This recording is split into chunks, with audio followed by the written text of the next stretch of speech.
मैं प्रभु का धन्यवाद देता हूँ। आज के दिन परमेश्वर ने आप लोगों के बीच में लेके आया। ना मैं आप लोगों को जानता था, आप के साथ वाकफियत नहीं थी। वाकफियत मतलब जान पहचान। तो प्रभु के दास सैमुअल सूफी के द्वारा आप लोगों के बीच में आने का मौका मिला, ब्रदर जी के द्वारा। तो परमेश्वर ने हमारे जीवनों में आज तक बहुत बड़े बड़े काम किए। मानते हैं? कितने मानते हैं? मैं तो मानता हूँ। उस महान परमेश्वर ने मेरे जीवन में बहुत बड़े बड़े काम किए हैं। यहोवा ने हमारे लिए बड़े बड़े काम किए हैं। इसलिए हमें क्या करना है? आज का विषय क्या है? यहोवा परमेश्वर ने हमारे जीवनों में बड़े बड़े काम किए। सबसे बड़ा काम, हमारे लिए उद्धार का रास्ता खोल दिया। हालेलुया। हमारे लिए मुक्ति का रास्ता खोल दिया। हमारे लिए अपनी आवाज को हमारी ही भाषा में लिख के दे दिया। हालेलुया। पूरे वर्ल्ड में सबसे अधिक बिकने वाली, सबसे अधिक प्रिंट होने वाली पवित्र शास्त्र बाइबल है।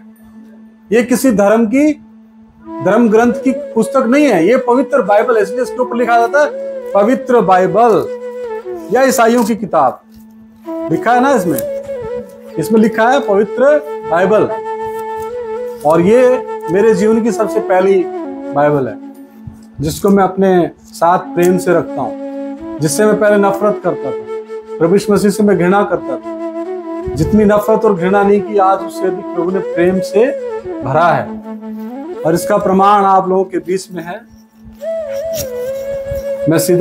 मुझे प्रेरणा दी प्रभु के आत्मा ने कि सीधा मैं सेवकाई में निकलूं। फिरोजपुर अपने मकान पे आया, उसके बाद फिर इस इलाके में निकला। उसके पश्चात हरियाणा में माँ बाप हैं, जींद में, हरियाणा में, वहां भी फिर जाएंगे लास्ट में। तो पहले स्थान पर प्रभु की कलीसिया को जब हम रखते हैं, तो परमेश्वर भी हमें, यहोवा परमेश्वर हमें पूंछ नहीं सिर ही ठहराएगा। हालेलुया। मेरे प्रिय चखो ते देखो यहोवा कितना भला है। उस यहोवा परमेश्वर ने हमारे जीवन में बहुत बड़े बड़े काम किए हैं। तो हमें क्या करना है? 5 बातें आज बता के जाऊंगा। इनके नोट्स भी बनाने हैं। अगली बार जब आऊंगा तो नोट्स को भी मैं चेक करूंगा। पहला काम, हमें उसके कार्यों का वर्णन करना है, बताना है लोगों को। वो गीत है ना, लोगों को सुनाना है यीशु का सुसमाचार, है ना।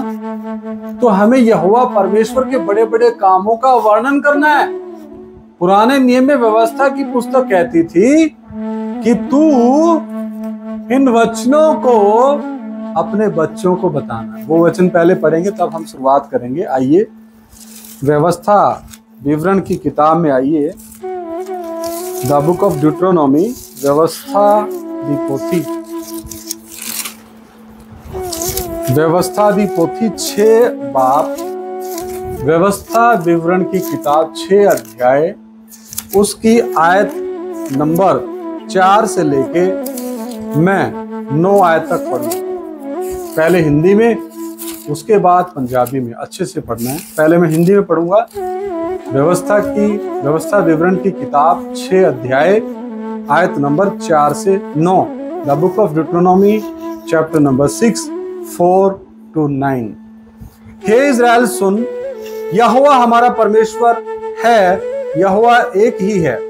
तू अपने परमेश्वर यहोवा से सिर्फ संडे को प्यार करना। ऐसे लिखा है, यहां लिखा है अपने सारे मन, सारे जीव और सारी शक्ति के साथ प्रेम रखना। और ये आज्ञाएं जो आज तुझको सुनाता हूं, वे तेरे मन में बनी रहे। कौन सी? अभी सुनना ध्यान से। और ये आज्ञाएं आज जो मैं तुझको सुनाता हूं, वे तेरे मन में बनी रहे, और तू इन्हें अपने बाल बच्चों को समझाकर सिखाया करना। बाल बच्चों को समझाना है, सिखाना है। और घर में बैठे, जब हम घर में बैठे हैं, नंबर 1। नंबर 2, मार्ग पर चलते, जब हम कहीं सफर कर रहे हैं, फिर रिश्तेदारी में जा रहे हैं, तो फालतू समय बर्बाद ना करके हम क्यों ना प्रभु यीशु मसीह के बारे में बताएं। नंबर 3, लेटते, जब हम सुबह शाम, वो साइलेंट कर लो मोबाइल से, रिकॉर्डिंग चल रहा है, सभी साइलेंट कर लो। नंबर 1, घर में बैठे। नंबर 2, हम जब ट्रैवलिंग करते हैं। नंबर 3, जब हम सोने जाते हैं। और नंबर 4, जब हम सोकर उठते हैं। तो क्या करना है? बच्चों को सिखाना है। प्रभु यीशु मसीह प्रार्थना कैसे करता था? पहाड़ पे अकेला जाता था, एकांत ढूंढता था, आंसू बहा बहा के प्रार्थना करता था। हालेलुया। तो बच्चों को सिखाना पड़ेगा। और आगे लिखा है, इनकी चर्चा किया करना और इन्हें अपने हाथ पर चिन्ह के रूप में बांधना, और ये तेरी आंखों के बीच टीके का काम दे। वो त्रिनेत्र, तीसरा नेत्र वाली बात नहीं हो रही है, टीका बना लो आंखों के बीच में नहीं। हाथ पे पहले यहूदी बांधते थे, अभी बांधते हैं हाथ पे, अभी यहूदी इजराइल में जब आप जाएंगे, ठीक है। और लिखा है, और इन्हें अपने अपने घर के चौखट की बाजुओं और अपने फाटकों पर लिखना। वो अभी भी लिखे मिलेंगे उनके घरों में। तो उसके कार्यों का वर्णन करना। बच्चों क्या बताना, कैसे परमेश्वर ने लाल सागर को 2 हिस्से कर दिया, कैसे एक तरफ मिस्र की सेना इजरायलियों का पीछा कर रही थी, आगे लाल सागर, पीछे मिस्र की सेना, बीच में फंसे इजरायली यहूदी, उनकी अगुवाई कर रहा मूसा। फिर कैसे परमेश्वर ने चमत्कार किया, ऐसे ऐसे काम, ऐसे ऐसे परमेश्वर द्वारा किए गए महान कामों का वर्णन कर। कैसे प्रभु यीशु मसीह ने 4 दिन के मरे लाजर को मुर्दों में से जीवित किया। पंजाबी में पढ़ेंगे। हे इज़राइल सुनो, यहोवा साडा परमेश्वर इको ही यहोवा है। तुसी यहोवा अपने परमेश्वर नू अपने सारे मन, अपनी सारी जान ਅਤੇ ਆਪਣੇ ਸਾਰੇ ਜ਼ੋਰ ਨਾਲ ਪਿਆਰ ਕਰੋ, ਅਤੇ ਇਹ ਗੱਲਾਂ ਜਿਨ੍ਹਾਂ ਦਾ ਮੈਂ ਤੁਹਾਨੂੰ ਅੱਜ ਹੁਕਮ ਦਿੰਦਾ ਹਾਂ ਤੁਹਾਡੇ ਹਿਰਦੇ ਉੱਤੇ ਹੋਣ। ਤੁਸੀਂ ਉਹਨਾਂ ਨੂੰ ਆਪਣੇ ਬੱਚਿਆਂ ਨੂੰ ਸਿਖਲਾਓ। ਤੁਸੀਂ ਆਪਣੇ ਘਰ ਬੈਠਿਆਂ, ਰਾਹ ਤੁਰਦਿਆਂ, ਲੇਟਦਿਆਂ ਅਤੇ ਉੱਠਦਿਆਂ ਉਹਨਾਂ ਦਾ ਚਰਚਾ ਕਰੋ। ਤੁਸੀਂ ਉਹਨਾਂ ਨੂੰ ਨਿਸ਼ਾਨੀਆਂ ਲਈ ਆਪਣੇ ਹੱਥ ਉੱਤੇ ਬੰਨੋ ਅਤੇ ਉਹ ਤੁਹਾਡੀਆਂ ਨੇਤਰਾਂ ਦੇ ਵਿਚਕਾਰ ਤਵੀਤ ਜਹੀਆਂ ਹੋਣ। ਤੁਸੀਂ ਉਹਨਾਂ ਨੂੰ ਆਪਣੇ ਘਰ ਦੀਆਂ ਚੁਗਾਠਾਂ ਉੱਤੇ ਅਤੇ ਆਪਣੇ ਫਾਟਕਾਂ ਉੱਤੇ लिखो। आमीन। बहुत अच्छा वचन पढ़ा, प्रभु का धन्यवाद हो। अब पहला काम है, हमें उसके कार्यों का वर्णन करना है। भजन संहिता 145, जबूरा दी पोथी 145, 145 चैप्टर और उसकी आयत नंबर 6। भजन संहिता में पहले हिंदी पढ़ूंगा। भजन संहिता 145 का 6। लोग तेरे भयानक कामों की शक्ति की चर्चा करेंगे और तेरे बड़े बड़े कामों का, और मैं तेरे बड़े बड़े कामों का वर्णन करूंगा। जिस व्यक्ति के जीवन में परमेश्वर कार्य करता है वो बाइबल का प्रचार करना शुरू करता है।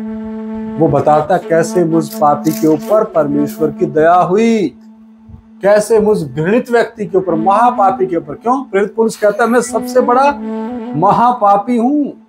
तीमुथियुस की पत्री में 1 अध्याय 15वीं आयत कि ये बात सच है, हर प्रकार से मानने के योग्य है कि मसीह यीशु जगत में पापियों का उद्धार करने के लिए आया, जिनमें सबसे बड़ा मैं हूं।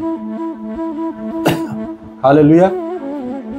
तो फिर वो परमेश्वर, प्रभु यीशु मसीह से नफरत करने वाला शाऊल, जिसका अर्थ है घमंडी, कैसे वो पौल बन गया, जिसका अर्थ है विनम्र, दीन, हलीम। रसूलां दे कर्तव्य में उसका वर्णन है, बयान है। ऐसे ही मेरे जैसे घमंडी के घमंड को तोड़ के प्रभु ने कैसे, जिससे मैं नफरत करता था बाइबल से, इसी का प्रचार करने के लिए मुझे प्रेरित किया। हालेलुया। और मैं इसे अपना खुश नसीबी समझता हूँ। या आखिरी सांस तक मैं बहुत से लोगों तक, बहुत सी आत्माओं तक इस सच्चे उपदेश को लेके जाऊं। इससे बड़ा कार्य, इससे बड़ा महत्वपूर्ण इम्पोर्टेंट वर्क कोई है नहीं, क्योंकि लोग ज्ञान की कमी से नाश हो रहे। पंजाबी में पढ़े सिस्टर जी। ਉਹ तेरे भयानक कामां दी समर्था दा प्रचार करनगे। भयानक, भयानक काम। यहोशू जब लड़ाई लड़ रहा था, क्या भयानक काम नहीं हुआ? सूरज को बोला रुक जा, जब तक मैं लड़ाई नहीं जीतता। वो रुका रहा। एक सेवक ने बोला चंद्रमा को, रुक जा। अब इन दोनों का जो गैप है टाइमिंग का, नासा के वैज्ञानिकों ने जब खोज की, कहीं पर वो टाइमिंग नहीं मिला कि हमारा ब्रह्मांड इतने टाइम पीछे चल रहा है। पवित्र शास्त्र बाइबल में वो टाइम मिला और उन्होंने साबित किया सचमुच ये परमेश्वर का पवित्र वचन है। तो विज्ञान के बढ़ने से, ज्ञान के बढ़ने से, टेक्नोलॉजी के बढ़ने से हमारे परमेश्वर की आवाज, लिखित वचन, ये क्या होता है? सत्य साबित हुआ है। जो भूगर्भ विज्ञानी हैं, जियोलॉजिस्ट हैं, आर्कियोलॉजिस्ट हैं, वो पुरातत्व के खोजी हैं, उन्होंने दाऊद के महलों की खोज की, तमाम जहां बाइबल से रिलेटेड सारे जगह थी उनकी खोज की। खोज करने के बाद क्या हुए? सारी बातों को जिसमें लिखा सच पाया। हालेलुया। फिर घुटने टिका के वो समर्पण कर देते हैं। ये सचमुच जीवते परमेश्वर की आवाज है। तो हमें उसके कार्यों का भयानक काम है ना, इतनी बड़ी सेना को 300 लोगों के द्वारा हरवा दिया, और वो भी उनको मटकियां पकड़वा कर। उनके पास अस्त्र शस्त्र थोड़ी थे, मटकियां और मसाल। पढ़ा है वचन, पढ़ना, ढूंढना। ये मटकियां और मसाल लेकर के 300 लोगों का झुंड कौन सा है भाई, जो इतनी बड़ी सेना को हरा दिया? तो ये कौन से काम है परमेश्वर के? भयानक काम है ना। फिरौन के घमंड को तोड़ दिया, अलग अलग विपत्तियां, 10 विपत्तियां भेजकर। ये भयानक काम है। अब्राहम की पत्नी सारई को किडनैप कर लिया, मतलब अपने कब्जे में रख लिया राजा ने। उसको स्वप्न के द्वारा बात की, उसे छोड़ना पड़ा। अब्राहम की पत्नी को छोड़ना पड़ा। अब्राहम ने तो डर के मारे उसको अपना बहन बना दिया, लेकिन स्वप्न में इस भयानक परमेश्वर ने, मतलब अपने तेरे भयानक कामों की शक्ति, मतलब जो काम करता है उसके काम इतने भयानक है, अन्य जातियां देख के डर जाती है। और लड़ाई में पहले परमेश्वर जब पुराने नियम में इजरायलियों के साथ लड़ता था, तो बिजलियों के द्वारा, ओलों के द्वारा, ओलावृष्टि के द्वारा, अलग अलग तरीकों से आसमान से दुश्मन की सेना के ऊपर डालते थे। कई जगह पे लिखा है, एक जगह पे लिखा है उनकी तलवार और उनकी ढालों की चमक से ही वो डर गए। कौन? दुश्मन। किनकी? इजरायलियों की। ज्ञान बुद्धि समझ देने वाला कौन है? ये भयानक कार्य करने वाला परमेश्वर। हम पुराना नियम पढ़ते हैं, एक से एक भयानक काम। यहोवा परमेश्वर उस सिनै पर्वत के ऊपर आया मूसा से मिलने। वो पहाड़ कांपने लगा। आज भी वो पहाड़ जला हुआ है, आप इजराइल में जाकर देख सकते हैं। उसके अंदर हलचल मची हुई है, काला पड़ा हुआ वो। लूत की पत्नी आज भी नमक का खंभा बनी वही खड़ी है। ये कौन सा काम है? भयानक काम है। सदोम और गमोरा का विनाश स्वर्ग से आग और गंधक की बारिश करके किया हुआ है। बाद में वो शहर क्या बन गया? डेड सी, मृत सागर बन गया। वो दोनों सिटी कहां समा के? मृत सागर में समा गए। ये भयानक कार्य ही। 32 लाख, लगभग 32 लाख यहूदियों को, इजरायलियों को 40 साल मरुभूमि में चलाने वाला परमेश्वर यही है। उनके कपड़े भी नहीं पुराने हुए। जो जो बच्चे का हाइट बढ़ता था, परमेश्वर उन बच्चों के कपड़ों को भी बढ़ा देता था। उनके पांव का साइज बढ़ता था, उनके नीचे सैंडल, जूते, उनका भी साइज बढ़ा देता था। कितना वफादार परमेश्वर। फिर क्यों ना बोलूं तेरी जय जयकार, तूने मेरे लिए क्या कुछ ना किया। हालेलुया। फिर भी इजरायलियों ने निकम्मापन दिखाया, बुड़बुड़ाए, कुड़कुड़ाए, मूसा की जान खाई। कभी उनको मीठा पानी चाहिए, कभी उनको मीट चाहिए, कभी उनको मच्छी चाहिए। वो परीक्षा करते रहे परमेश्वर। तो क्या आज हम भी अपने वर्तमान समय में इतने बड़े बड़े काम करने वाले परमेश्वर की कहीं किसी मोड़ पे या किसी जीवन में किसी जगह पर परीक्षा तो नहीं करते। भयानक कार्य करने वाला परमेश्वर है।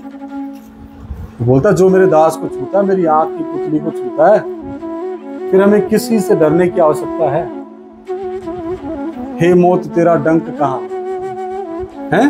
रोमियो की पत्री में, कुरिन्थियों में लिखा है, रोमियो 8 अध्याय में लिखा है। हालेलुया। पंजाबी में एक बार फिर पढ़े, 145 का 6। ਉਹ ਤੇਰੇ ਭਿਆਨਕ ਕੰਮਾਂ ਦੀ ਸਮਰੱਥਾ ਦਾ ਪ੍ਰਚਾਰ ਕਰਨਗੇ ਅਤੇ ਮੈਂ ਤੇਰੀ ਮਹਾਨਤਾ ਦਾ ਵਰਣਨ ਕਰਾਂਗਾ। परमेश्वर कितना महान है।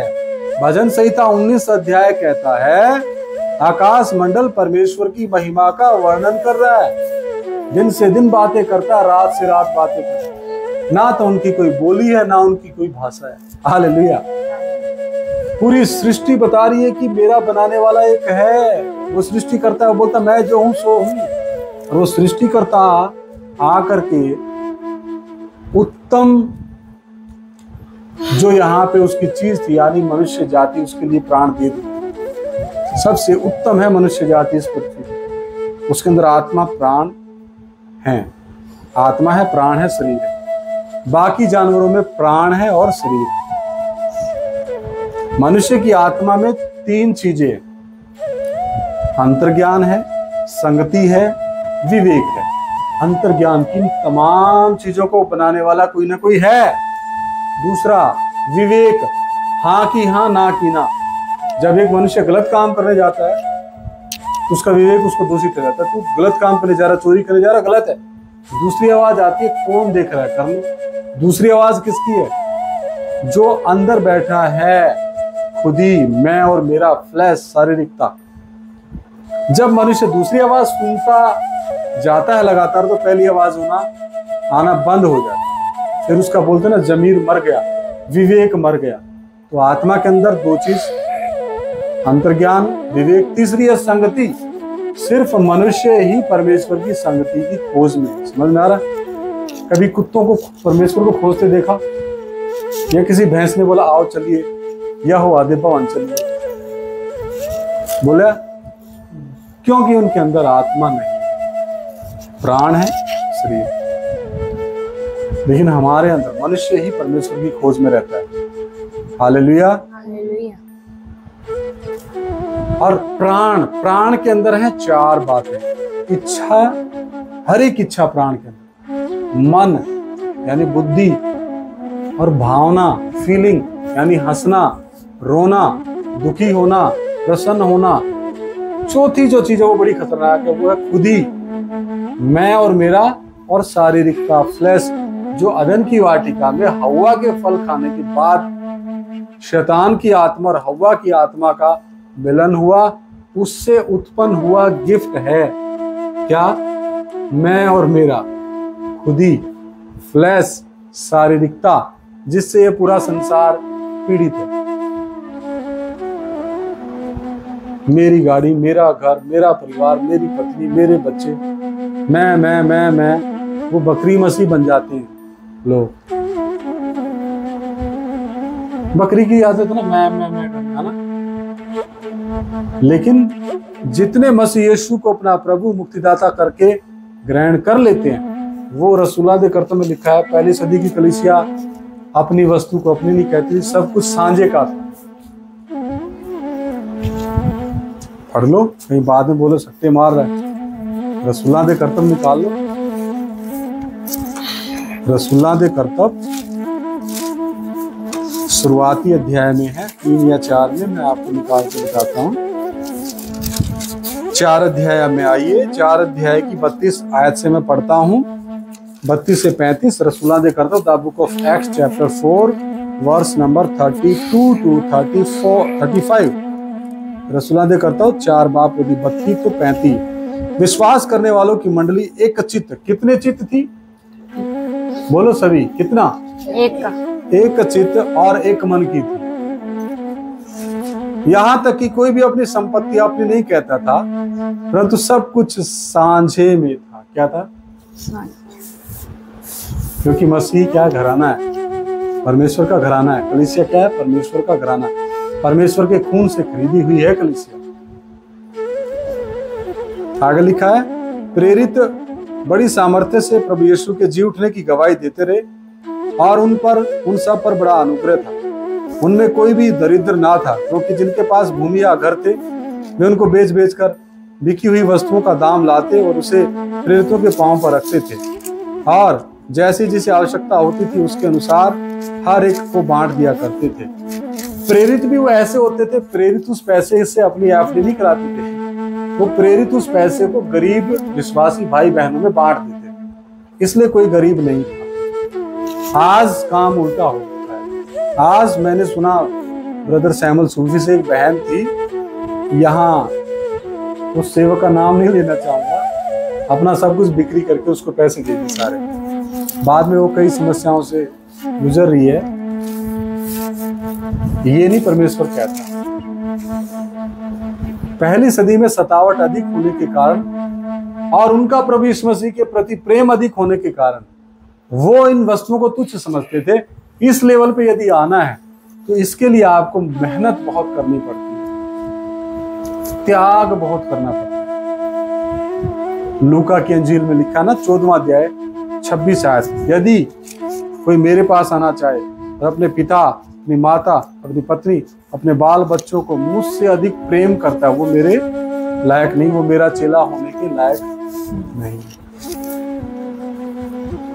और नीचे आयत में लिखा, यदि कोई सब कुछ त्याग ना दे मेरा चेला।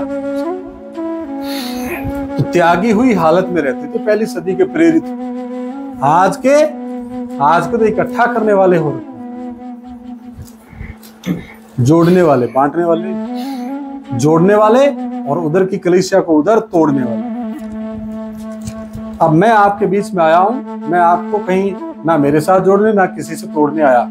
मुझे तो जो वचन मिला प्रभु की तरफ से आपको बांटने को आया हूं। अच्छा लगे तो उसको खा लेना, खा के मनन करना, मनन करके उसको हजम करना, हजम करके उसको जीवनों में लागू करना, तब जाके ये आपको शक्ति देगा। पंजाबी में पढ़े, ਨੀਚਾ ਕਰਨ ਵਾਲਿਆਂ ਦੀ ਮੰਡਲੀ ਇੱਕ ਮਨ ਅਤੇ ਇੱਕ ਜਾਨ ਸੀ ਅਤੇ ਕਿਸੇ ਨੇ ਆਪਣੇ ਮਾਲ ਵਿੱਚੋਂ ਕਿਸੇ ਚੀਜ਼ ਨੂੰ ਆਪਣੀ ਨਹੀਂ ਆਖਿਆ, ਪਰ ਉਹ ਸਾਰੀਆਂ ਵਸਤੂਆਂ ਵਿੱਚ ਭਾਈਵਾਲ ਸਨ ਅਤੇ ਰਸੂਲ ਵੱਡੀ ਸ਼ਕਤੀ ਨਾਲ ਪ੍ਰਭੂ ਯਿਸੂ ਦੇ ਜੀ ਉੱਠਣ ਦੀ ਸਾਖੀ ਦਿੰਦੇ ਸਨ ਅਤੇ ਉਹਨਾਂ ਸਭਨਾਂ ਉੱਤੇ ਵੱਡੀ ਕਿਰਪਾ ਸੀ। ਉਹਨਾਂ ਵਿੱਚੋਂ ਕਿਸੇ ਨੂੰ ਘਾਟਾ ਨਾ ਸੀ, ਇਸ ਲਈ ਕਿ ਜਿਹੜੇ ਜ਼ਮੀਨਾਂ ਅਤੇ ਘਰਾਂ ਦੇ ਮਾਲਕ ਸਨ ਉਹ ਉਹਨਾਂ ਨੂੰ ਵੇਚ ਕੇ ਵਿਕੀਆਂ ਹੋਈਆਂ ਵਸਤੂਆਂ ਦਾ ਮੁੱਲ ਲਿਆਉਂਦੇ ਅਤੇ ਰਸੂਲਾਂ ਦੇ ਚਰਨਾਂ ਉੱਤੇ ਤਰਦੇ ਸਨ ਅਤੇ ਹਰੇਕ ਨੂੰ ਉਹਦੀ ਲੋੜ ਅਨੁਸਾਰ ਵੰਡ ਦਿੰਦੇ ਸਨ। आमीन। तब जाके उनको दिलेरी होती थी कि प्रभु यीशु मसीह ने हमारे जीवन में कितने महान कार्य किए। तब जाके वो महान उसके परमेश्वर के कार्यों का वर्णन करते थे। क्यों? उनकी पत्नियों को छीन लेते थे लोग, उनके बच्चों को छीन लेते थे। बपतिस्मा लेके आता था, बोला बपतिस्मा लेके आने, बोला चलो चलो जी, गए उधर गर्दन काट दी। तो वो शहीदों की लिस्ट में हुए, वो दुल्हन की लिस्ट में हुए, प्रथम पुनरुत्थान के वो भागी हुए। कैसे न कैसे प्रेरित पौलुस कहता है फिलिपियों की पत्री में, कैसे न कैसे मैं मुर्दों में से जी उठने की शक्ति तक पहुंचूं। इस शक्ति को उन्होंने प्राप्त किया है। उन्होंने अपने जीवन में चलते फिरते मसीह के जीवन को देखा है। उनके जीवनों के द्वारा लोगों ने चलता फिरता मसीह यीशु देखा है। और यही ये वर्तमान में पंजाब और हमारा भारत हमारे जीवनों के द्वारा प्रभु यीशु मसीह को देखना है। इसलिए हम उसके कार्यों का वर्णन करना है। दूसरा, हमें उसकी उपासना करना है। पहला सैमुअल 12:24। नंबर 1, पहले हमने उसके कार्यों का वर्णन करना है। दूसरा, हमें उसकी उपासना करना है। पहला सैमुअल 12:24।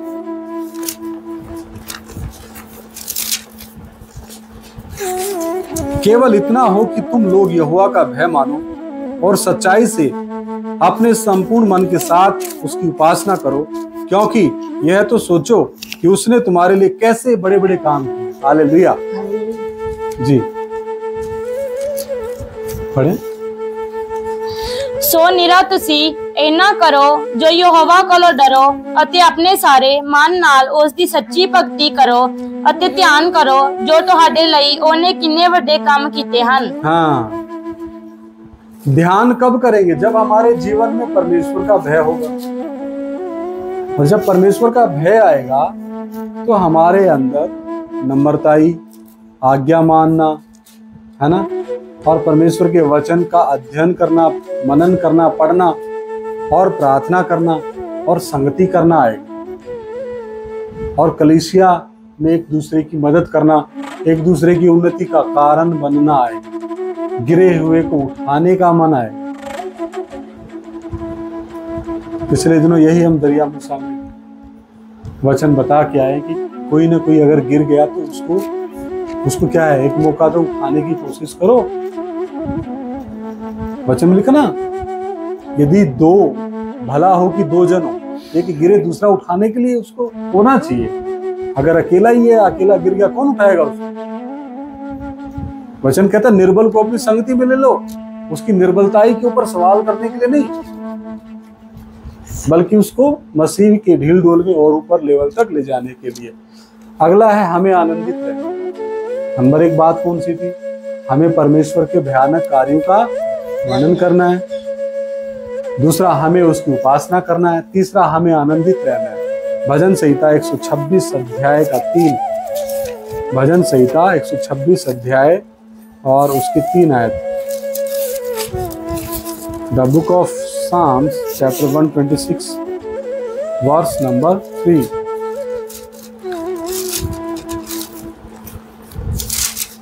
126 का 3। यहोवा ने हमारे साथ बड़े बड़े काम किए हैं और इससे हम आनंदित हैं। गीत है ना, आज का दिन यहोवा ने बनाया है, हम इसमें आनंदित हो, आनंदित हो।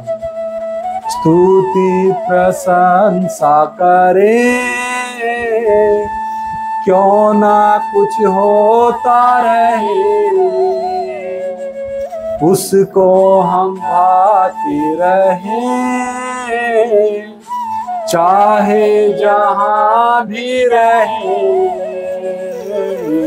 आज का दिन यहोवा ने बनाया है, हम इसमें आनंदित हो, आनंदित। इन आनंद के गीतों से आपका घर गूंजना चाहिए।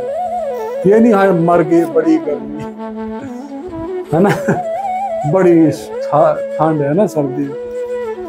गर्मी के पीछे भी परमेश्वर का उद्देश्य है। अंत के दिनों में ज्ञान बढ़ जाएगा और ज्ञान बढ़ने से मनुष्य जाति अपने पांव पे कुल्हाड़ी मारेगी। कोई आविष्कार करेगी जो उनको ठंडक दे, उसका नाम है एसी, एयर कंडीशनर, है ना। ये हमें अंदर ठंडक देता है, लेकिन बाहर ये और गर्मी निकालता है। तो उससे क्या होता है? बाहर का टेम्परेचर और गर्म होता है। हम अंदर एसी में ठंडे होकर बाहर जब निकलते तब हमारी हालत देखना। इससे बढ़िया होता है कि हम एसी में ना रहते। हर मौसम में, हर हाल में हमें परमेश्वर के धन्यवादी बने रहना, चाहे मौसम कैसा भी हो, चाहे हालात कैसे भी। पंजाबी में पढ़े। यहोवा ने साडे लई वड्डे वड्डे काम कीते हन, असी आनंद होए हां। आमीन। अगला इसी में एक वचन है, योएल की पुस्तक 2 अध्याय 21 आयत। होशेया के बाद है योएल नबी की किताब 2 अध्याय 21 आयत, इसी में है, हे देश तू मत डर, तू मगन हो और आनंद कर, क्योंकि यहोवा ने बड़े बड़े काम किए। इजराइल के बारे में परमेश्वर आत्मा योएल नबी के द्वारा कहता है, हे इजराइल तू मत डर, तू मगन हो और आनंद कर, क्योंकि यहोवा ने बड़े बड़े काम किए हैं। हालेलुया। पंजाबी में योएल, होशेया नबी की किताब के बाद है योएल की पुस्तक। इसलिए बाइबल स्टडी करना बहुत जरूरी है। बाइबल की किताबों के नाम याद करना बहुत जरूरी है ना। योएल नबी की पुस्तक 2 अध्याय 21 आयत।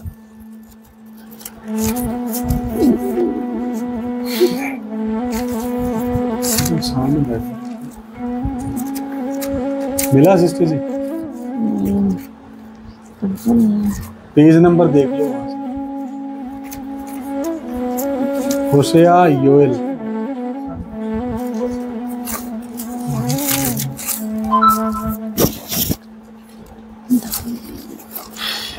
हालेलुया। इसमें लिखा, हे देश तू मत डर, तू मगन हो और आनंद कर, क्योंकि यहोवा ने बड़े बड़े काम किए। चलो ठीक है, नहीं मिल रहा कोई बात नहीं। चौथी बात जो हमने देखनी है, हमें प्रभु की बड़ाई करनी है। क्या करनी है? हमें प्रभु की क्या करनी है? हमें प्रभु की क्या करनी है? बड़ाई को क्या बोलते हैं? हमें प्रभु की प्रशंसा करनी है, महिमा करनी है। लूका की अंजील 1 अध्याय और उसकी 46 आयत से लेके 49 तक। लूका की अंजील 1 अध्याय 46 आयत से लेके 46 से 49। The book of Luke chapter 1 46 से 49। तब मरियम, ये मरियम का स्तुति गान है। तब मरियम ने कहा, मेरा प्राण प्रभु की बड़ाई करता है और मेरी आत्मा मेरे उद्धार करने वाले परमेश्वर से आनंदित हुई, क्योंकि उसने अपनी दासी की दीनता पर दृष्टि की है। इसलिए देखो, अब से सब युग युग के लोग मुझे धन्य कहेंगे, क्योंकि उस शक्तिमान ने मेरे लिए बड़े बड़े काम किए हैं। उसका नाम पवित्र है। हालेलुया। पढ़ें। ਤਾਂ ਮਰੀਅਮ ਨੇ ਆਖਿਆ, ਮੇਰੀ ਜਾਨ ਪ੍ਰਭੂ ਦੀ ਵਡਿਆਈ ਕਰਦੀ ਹੈ ਅਤੇ ਮੇਰਾ ਆਤਮਾ ਮੇਰੇ ਮੁਕਤੀਦਾਤੇ ਪਰਮੇਸ਼ਰ ਤੋਂ ਨਿਹਾਲ ਹੋਇਆ, ਕਿਉਂ ਜੋ ਉਹਨੇ ਆਪਣੀ ਬਾਂਦੀ ਦੀ ਅਧੀਨਗੀ ਉੱਤੇ ਨਿਗਾਹ ਕੀਤੀ। ਵੇਖੋ ਤਾਂ ਇਦੋਂ ਅੱਗੇ ਸਾਰੀਆਂ ਪੀੜ੍ਹੀਆਂ ਮੈਨੂੰ ਧੰਨ ਆਖਣਗੀਆਂ, ਕਿਉਂ ਜੋ ਸ਼ਕਤੀਮਾਨ ਨੇ ਮੇਰੇ ਲਈ ਵੱਡੇ ਕੰਮ ਕੀਤੇ ਹਨ। तो मरियम के लिए परमेश्वर ने बड़े काम किए कि साडे लिए नहीं किए। तो असी अपने जीवन च ना जे झाकी मारीए कि अपना प्रार्थना का रूटीन वो सारिया गल्लां नूं जे असी चेते करिए तो फिर कोई ना कहीं तो कुछ ना कुछ घाट कमी जरूर निकल के आवेगी, जिस करके असी हाले तक सीखण वाले सिखाण वाले नहीं। वचन में लिखा ना, वक्त दे हिसाब नाल, समय दे हिसाब नाल तो तुहानू उस्ताद हो जाना चाहिए सी। मैं इतनी अच्छी पंजाबी नहीं बोलता, लेकिन वक्त के हिसाब से तुम्हें सिखाने वाला बन जाना चाहिए। प्रेरित पौलुस बोलता कुरिन्थियों के लोग, लेकिन तुम अभी भी ऐसे हो कि तुम पानी में दूध मिला के, मतलब दूध के पीने वाले हो। इसमें दूध भी है नए नए लोगों के लिए। प्रभु आपको आशीष दे, बरकत चंगाई दे। वो सारे प्रचार दूध वाले, पानी में थोड़ा दूध मिला के दे दे। चेले वाला उपदेश, ये सब चेले वाले उपदेश है, चेला बनाने वाला उपदेश। प्रभु यीशु मसीह ने मुर्दों में से जी उठने के बाद क्या कहा? जाओ 28वें अध्याय में, आखिरी अध्याय में, पूरी पृथ्वी के छोर तक जाओ, सब जातियों के लोगों को, सब धर्मों के लोगों को, बिरादरियों के लोगों को चेला बनाओ। उन्हें पिता, पुत्र, पवित्र आत्मा के नाम में बपतिस्मा दो और उन्हें तमाम वो बातें माननी सिखाओ जो मैंने तुम्हें सिखाई है। और फिर वचन में लिखा है, फिर देखना जगत के अंत तक मैं सदा तुम्हारे संग। हालेलुया, हालेलुया, जोर से हालेलुया। हाँ, ऐसा नारा लगना चाहिए। Praise the Lord. इसी में हम आखिरी जो पॉइंट देखेंगे, ये पंजाबी में पढ़ दिया। आखिरी हमें उसका प्रचार करना है जो मैं आपके सामने कर रहा हूँ। मुझे प्रभु ने बोझ दिया, उसको मैं जब भी समय मिलता करता हूँ। ऑनलाइन यूट्यूब चैनल है, उस पर करता हूँ। जब कोई मिलता गवाही देता हूँ, रास्ते में मिलता है वहाँ भी देता हूँ। किसी को बुक देने का प्रेरणा मिलती, बुक देता हूँ। किसी को बाइबल देने की प्रेरणा मिलती, बाइबल देता हूँ। किसी की दूसरे तरीके से मदद करने की प्रेरणा मिलती है, वैसे करता हूँ। लेकिन प्रभु के लिए कुछ ना कुछ जरूर करना है, जिसने हमारे लिए अपना सब कुछ बलिदान कर दिया। हमें उसका प्रचार करना है। लूका 8 अध्याय की 39 आयत। The book of Luke chapter 8 verse 39। लूका दी अंजील 8 बाब ओदी 39 आयत। अपने घर को लौट जा और लोगों से बता कि परमेश्वर ने तेरे लिए कैसे कैसे बड़े बड़े काम किए हैं। वह जाकर सारे नगर में प्रचार करने लगा कि यीशु ने मेरे लिए कैसे कैसे कैसे बड़े बड़े काम किए हैं। ये वो व्यक्ति है जिसके अंदर सेनाओं का झुंड था, दुष्ट आत्माओं की सेनाओं से पीड़ित इंसान था। ये बोल रहा है जब प्रभु यीशु मसीह ने इसको दुष्ट आत्माओं से छुड़ाया, निजात दी, उसके बाद प्रभु यीशु मसीह ने कहा जाकर अपने नगर में प्रचार कर। तो इसने वो कार्य किया। इसने प्रभु यीशु मसीह का कहना माना और नगर में जाकर के बताया एक मसीहा आया है जिसने मेरे अंदर से दुष्ट आत्माओं का झुंड, सेनाओं की सेना को निकाल दिया है, और वो मसीह यीशु का प्रचार करने वाला बन गया। पंजाबी में पढ़े कि अपने घर ਨੂੰ ਮੁੜ ਜਾ ਅਤੇ ਦਸੀਂ ਜੋ ਪਰਮੇਸ਼ਵਰ ਨੇ ਤੇਰੇ ਲਈ ਵੱਡੇ ਵੱਡੇ ਕੰਮ ਕੀਤੇ ਹਨ। ਤਾਂ ਉਹ ਸਾਰੇ ਨਗਰ ਵਿੱਚ ਉਜਾਗਰ ਕਰਦਾ ਗਿਆ ਜੋ ਯਿਸੂ ਨੇ ਉਹਦੇ ਲਈ ਕਿੱਡੇ ਵੱਡੇ ਕੰਮ ਕੀਤੇ। तो उजागर करना है ना, बताना है कि हम क्यों प्रभु यीशु मसीह के पीछे हैं। लेकिन प्रभु यीशु मसीह ने ऐसे लोगों को अपनी टीम में शामिल कभी नहीं किया। चेला नहीं बनाया कभी किसी बीमार को चेला बनाया। उसने तंदुरुस्त, हट्टे कट्टे काम करने वाले, फ्री में नहीं। मती क्या करता था? टैक्स कलेक्टर था। पौलुस क्या करता था? मछलियों का व्यापार करता था। पौलुस नहीं, पतरस। पौलुस क्या था? मेंबर ऑफ पार्लियामेंट था। इजराइल की जो पार्लियामेंट, उसका एमपी था। सनहेद्रिन नाम था इजराइल की पार्लियामेंट का। उसके पिता का जहाजों का व्यापार था पौलुस के। जितने भी चेलों को आप देख लो, कोई ना कोई काम करते थे, उनका समाज में नाम था, वो प्रतिष्ठित लोग थे, वो अपनी कमाई करते थे, मेहनत करते, परिश्रमी लोग थे। निठल्ले को प्रभु ने चेले बनने के लिए नहीं बुलाया। Hallelujah, hallelujah. इसलिए परिश्रमी बनना है, परिश्रमी बनना है। मरकुस आखिरी वचन पढ़ के प्रार्थना करें, 5 का 19-20। मरकुस 5 का 19-20। परंतु उसने उसे आज्ञा ना दी और उससे कहा, अपने घर जाकर अपने लोगों को बता कि तुझ पर दया करके प्रभु ने तेरे लिए कैसे बड़े बड़े काम किए हैं। तब जाकर दिकापुलिस में इस बात का प्रचार करने लगा कि यीशु ने मेरे लिए कैसे बड़े काम किए हैं, और सब लोग अचंभा करते थे। हालेलुया। ये भी दुष्ट आत्मा ग्रस्त व्यक्ति है। बातें नहीं, इधर ध्यान दो, इधर ध्यान दो, बातें नहीं। हाँ, पंजाबी में। उसने ਉਹਨੂੰ ਰਹਿਣ ਨਾ ਦਿੱਤਾ, ਪਰ ਉਸ ਨੂੰ ਆਖਿਆ, ਆਪਣੇ ਘਰ ਆਪਣੇ ਸਾਕਾਂ ਕੋਲ ਜਾ ਅਤੇ ਉਹਨਾਂ ਨੂੰ ਦੱਸ ਜੋ ਪ੍ਰਭੂ ਨੇ ਤੇਰੇ ਲਈ ਕਿੱਡੇ ਕੰਮ ਕੀਤੇ ਹਨ ਅਤੇ ਤੇਰੇ ਉੱਤੇ ਦਇਆ ਕੀਤੀ। ਤਾਂ ਉਹ ਚਲਿਆ ਗਿਆ ਅਤੇ ਦਿਕਾਪੁਲਿਸ ਵਿੱਚ ਪ੍ਰਚਾਰ ਕਰਨ ਲੱਗਾ ਜੋ ਯੀਸ਼ੂ ਨੇ ਮੇਰੇ ਲਈ ਕਿੱਡੇ ਕੰਮ ਕੀਤੇ। ਤਾਂ ਸਾਰੇ ਲੋਕ हैरान ਹੋਏ। Hallelujah, hallelujah. हमारा विषय था यहोवा परमेश्वर ने हमारे जीवन में कितने बड़े बड़े कार्य किए। तो मेरे प्रियो, उसके बाद हमने क्या करना? पहली बात हमने सीखी, हमें उसके कामों का वर्णन करना। दूसरी बात, हमें उसकी उपासना करनी।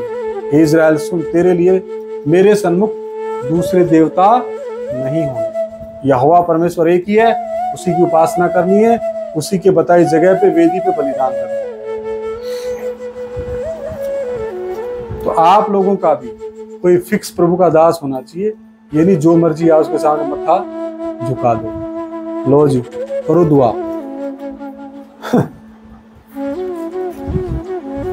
आत्माओं की परख करना बहुत जरूरी है। ये विषय सुन के आप लोगों को कुछ सीखने को मिला? कितनों को मिला? हाथ ऊपर करें। सीख लिया है, इसको अभी खाना है। क्या करना है? फिर जैसे भैंस जानवर क्या करते, पहले खा लेते, फिर बैठ के आराम से है ना, जुगाली करते। इस वचन को सुन लिया है। जब आपके पास समय हो, बैठना है, सोचना है, मनन करना है। जब हम ऐसा करते हैं, वो हमारे अंदर वचन अंदर समा जाता है, फिर वो हजम हो जाता है। हजम होता है तो हमारे अंदर भीतरी मनुष्यत्व मजबूत बनता है, उसमें शक्ति मिलती है। पवित्र आत्मा हमें गवाही देने की शक्ति मिलती है, हमें वचन बताने की शक्ति मिलती है। तीसरी बात, हमें सदा आनंदित रहना है। चौथी बात, हमें प्रभु की बड़ाई करना है। पांचवी बात, हमें उसका प्रचार करना है। Hallelujah, hallelujah. आइए सभी आंखें बंद करें, अपने सरों को झुकाएं। 1 मिनट का समय इन तमाम बातों के ऊपर आप मनन करें कि प्रभु, आज के जो ये वचन है, ये मेरे जीवन में किस तरीके से कार्य कर रहे हैं और किस तरीके से मुझे पिता परमेश्वर कार्य करना है। आपके कामों का वर्णन मैं और किस तरीके से बेहतर कर सकता हूँ प्रभु। आपने मेरे जीवन में इतने महान कार्य किए प्रभु, आज तक सही सलामत रखा प्रभु। कोरोना काल में कितने लोग मर गए प्रभु, आपने हमें पिता परमेश्वर स्वस्थ जीवन दिया, कितना धन्यवाद देना है। उसके महान कार्यों का वर्णन करें, जितना हम उसका शुक्र करें उतना ही कम। मुंह खोल के धन्यवाद दें। Hallelujah, hallelujah. धन्यवाद तेरा, अच्छाओं के राजा, धन्यवाद करते खुदा। इस परिवार के ऊपर पिता ये वचन प्रकट किए, तेरा धन्यवाद करते हैं। इन वचनों के द्वारा प्रभु इनका जीवन बदल जाए, इस उपदेश के द्वारा ये गवाह बन जाए पिता परमेश्वर, इनका नया जन्म हो जाए खुदावंत, और उद्धार प्राप्ति की तरफ बढ़ते जाए, डरते कांपते हुए मुक्ति के कार्य को पूरा करने वाले बन जाए। हालेलुया, धन्यवाद हो, धन्यवाद हो पिता परमेश्वर, धन्यवाद हो सेनाओं के पिता। तेरा वचन इस परिवार में महिमा पाए, सराधर महिमा जलाल तेरे नाम पे। धन्यवाद हो सेनाओं की। हालेलुया। आइए अपने सरों को झुकाएं, ब्रदर सैमुअल सूफी जी के द्वारा प्रार्थना करें। ਸਾਡੇ ਪਿਆਰੇ ਪ੍ਰਭੂ ਯਿਸੂ ਨਾਸਰੀ, ਅਸੀਂ ਤੇਰਾ ਸ਼ੁਕਰ ਕਰਦੇ ਹਾਂ, ਤੇਰਾ ਧੰਨਵਾਦ ਕਰਦੇ ਹਾਂ ਪ੍ਰਭੂ ਜੀ, ਅੱਜ ਦੇ ਇਸ ਪਿਆਰੇ ਵਚਨ ਦੇ ਲਈ ਪ੍ਰਭੂ ਜੀ, ਜੋ ਸਾਡੀਆਂ ਜ਼ਿੰਦਗੀਆਂ ਦੇ ਵਿੱਚ ਪ੍ਰਭੂ ਜੀ ਇਹ ਵਚਨ ਤਬਦੀਲੀ ਲੈ ਕੇ ਆਇਆ ਖੁਦਾਵੰਦ। ਮੈਂ ਆਪਣੇ ਪਿਆਰੇ ਬ੍ਰਦਰ ਦੇ ਲਈ ਦੁਆ ਕਰਦਾ ਪ੍ਰਭੂ ਜੀ, ਉਹਨਾਂ ਨੇ ਅੱਜ ਦਾ ਕਲਾਮ ਸ਼ੇਅਰ ਕੀਤਾ ਪ੍ਰਭੂ ਜੀ ਸਾਡੀ ਜ਼ਿੰਦਗੀ ਦੇ ਲਈ ਪ੍ਰਭੂ ਜੀ। ਇਸ ਘਰ ਨੂੰ ਪ੍ਰਭੂ ਜੀ, ਪੂਰੀ ਫੈਮਿਲੀ ਨੂੰ ਤੇਰੇ ਹੱਥਾਂ ਦੇ ਵਿੱਚ ਦੇ ਦਿੰਦੇ ਹਾਂ ਪ੍ਰਭੂ ਜੀ। ਇਸ ਘਰ ਨੂੰ ਬਰਕਤ ਦੇਣਾ, ਆਸ਼ੀਸ਼ ਦੇਣਾ ਪ੍ਰਭੂ ਜੀ। ਇਹਨਾਂ ਦੇ ਕਾਰੋਬਾਰ ਦੇ ਵਿੱਚ ਪ੍ਰਭੂ ਜੀ ਇਹਨਾਂ ਦੇ ਹਮੇਸ਼ਾ ਹਮੇਸ਼ਾ ਸਾਥ ਹੋਣਾ ਪ੍ਰਭੂ ਜੀ। ਔਰ ਸਿਸਟਰ ਜੀ ਉਹਨਾਂ ਦੇ ਪ੍ਰਭੂ ਜੀ, ਉਹਨਾਂ ਦੇ ਬੱਚਿਆਂ ਦੇ ਪ੍ਰਭੂ ਜੀ, ਔਰ ਸਾਡੇ ਪਿਆਰੇ ਭਾਈ ਜੀ ਉਹਨਾਂ ਦੇ ਪ੍ਰਭੂ ਜੀ ਹਮੇਸ਼ਾ ਹਮੇਸ਼ਾ ਸਾਥ ਹੋਣਾ ਪ੍ਰਭੂ ਜੀ। ਅਸੀਂ ਜਿੰਨੇ ਵੀ ਲੋਕ ਇਸ ਮੰਡਲੀ ਦੇ ਵਿੱਚ ਬੈਠੇ ਹਾਂ ਪ੍ਰਭੂ ਜੀ, ਸਭ ਨੂੰ ਬਹੁਤ ਜ਼ਿਆਦਾ ਬਰਕਤ ਦੇਣਾ, ਆਸ਼ੀਸ਼ ਦੇਣਾ, ਔਰ ਦੁਆ ਪ੍ਰਾਰਥਨਾ ਖੁਦਾਵੰਦ ਦੇ ਮਿੱਠੇ ਤੇ ਪਿਆਰੇ ਤੇ ਜਲਾਲੀ ਨਾਮ ਚ ਮੰਗਦੇ ਹਾਂ, ਆਮੀਨ।